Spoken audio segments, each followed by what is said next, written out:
സർവ്വജനപദങ്ങളുടെയും നാഥ എന്ന മാതാവിനെ കുറിച്ചുള്ള ഈ എപ്പിസോഡിലേക്ക് നിങ്ങൾക്ക് ഏവർക്കും സ്വാഗതം.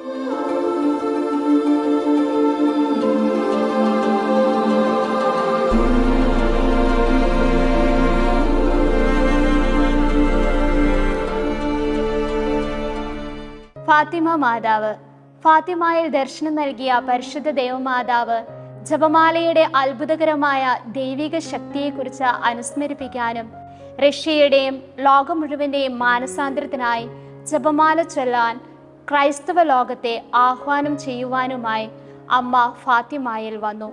1917 മെയ് 13 പോർച്ചുഗലിൽ ലിസ്ബൺ പട്ടണത്തിൻ്റെ വടക്കുള്ള ഫാത്തിമ ഗ്രാമത്തിൽ ലൂസി, ഫ്രാൻസിസ്, ജസീന്ത എന്നീ 3 കുട്ടികൾക്ക് മാതാവ് പ്രത്യക്ഷപ്പെട്ടു.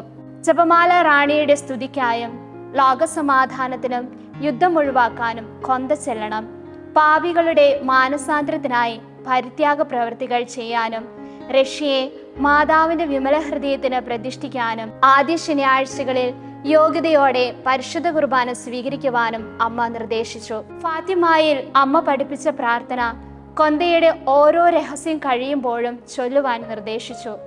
നമുക്ക് ഈ പ്രാർത്ഥന ഇടയ്ക്കിടയ്ക്ക് ആവർത്തിക്കാം. ഓ എൻ്റെ ഈശോയെ, ഞങ്ങളുടെ പാപങ്ങൾ പൊറുക്കണമേ, നരകാഗ്നിയിൽ നിന്ന് ഞങ്ങളെ രക്ഷിക്കണമേ. എല്ലാ ആത്മാക്കളെയും, പ്രത്യേകിച്ച് അങ്ങേ സഹായം കൂടുതൽ ആവശ്യമുള്ള ആത്മാക്കളെ സ്വർഗത്തിലേക്ക് ആനയിക്കണമേ.